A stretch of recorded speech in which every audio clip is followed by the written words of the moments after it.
এত মজাদার white sauce pasta আমি কিভাবে বানালাম, যদিও একটি ইউটিউব দেখেছি, বাট ব্যাপার না, আসলে কিন্তু অনেক বেশি মজা হয়েছে। তো চলেন আপনাদের সাথে নিয়েই হলো রেসিপিটা দেখানো শুরু করে দিই। হ্যালো আসসালামু আলাইকুম এভরিওয়ান, কেমন আছেন সবাই?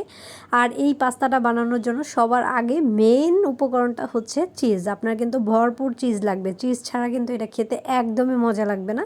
আর হচ্ছে চিকেন লাগবে। আমি হচ্ছে চিকেনটাকে ম্যারিনেশন করে রেখেছিলাম, আর তারপরে হলো হাই হিটে এটাকে হালকা একটু কুক করে নিচ্ছি। অনেক বেশি কুক করার কোনো দরকার নেই। আর যার বাসায় যেই ভেজিটেবলটা থাকে আপনারা হচ্ছে সেটাই দিতে পারেন। আমি একটু ক্যাপসিকাম দিয়েছিলাম আর হচ্ছে গাজর দিয়েছিলাম। আর খুব হালকা করে সটে করবেন, মানে অনেক যে বেশি একদম ভাজা ভাজা করা লাগবে তেমনটা না, 2-3 মিনিট করে উঠিয়ে ফেলবেন। দেন এই প্যান থেকে আর কি জিনিসপত্রগুলো উঠিয়ে আরেক জায়গায় রাখবেন। আর এটার মধ্যেই হচ্ছে বাদ বাকি জিনিসগুলো হচ্ছে কিভাবে করবেন আমি দেখাচ্ছি। আমার কাছে কোনো বাটার ছিল না, এই জন্য বেশি করে ঘি দিয়ে নিয়েছি। ঘিয়ের পরিমাণটা একটু ভালোই দিবেন। আমার ঘিটা একদম দেখেন গলে গিয়েছে। আর হচ্ছে ময়দা। তো আমি হলো এক হাতে ভিডিও করছি, আরেক হাতে সব জিনিস মিশাতে মিশাতে আমার হচ্ছে ময়দাটা একদম দলা পেকে যাচ্ছিল। তো এরকম আপনারা করবেন না, আপনারা দেওয়ার সাথে সাথেই হচ্ছে কি করবেন, এটাকে খুব সুন্দর করে নাড়তে থাকবেন, না হলে কিন্তু এটা একদম দলা পেকে যাবে। আর আমি গোলমরিচের গুঁড়া ইচ্ছা মতো দিয়ে নিয়েছি। দেন সব কিছু খুব সুন্দর করে হচ্ছে মিক্স করে নিচ্ছিলাম। আমি ফার্স্টে একটু ভয় পেয়েছিলাম, কি ব্যাপার ক্রিমটা হচ্ছে না কেন।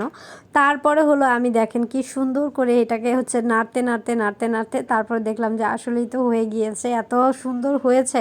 আর একটু পরেই দেখতে পারবেন কি যে ঘন একটা টেক্সচার চলে এসেছে। আর বাদবাকি যে জিনিসগুলো ছিল সব আমি এটার ভিতর ঢেলে দিয়েছি। আর দেখবেন আর একটু পরে ক্রিমটা যে আসলেই ট্রাস্ট মি এত বেশি মজা হয়েছিল। গতকালকে হলো আমি বানিয়েছিলাম, আজকে ভিডিওটা আপলোড করছি। আসলেই কিন্তু অনেক বেশি মজা হয়েছিল। আমার রেসিপিটা কিন্তু ফলো করতে পারেন। আর লাস্টে এই যে দেখেন চিজ, আমি 2টা কিউব এখানে দেখছেন, বাট লাস্টে আরেকটা অ্যাড করেছিলাম। ওই ক্লিপটা নিতে মনে নেই, কারণ আমার মনে হচ্ছিল যে যত বেশি চিজ দিব তত বেশি মজা হবে। আর দেখেন টেক্সচারটা দেখেন, ওয়াও, জাস্ট ওয়াও। রেস্টুরেন্টেও মনে হয় এত মজা হয় না।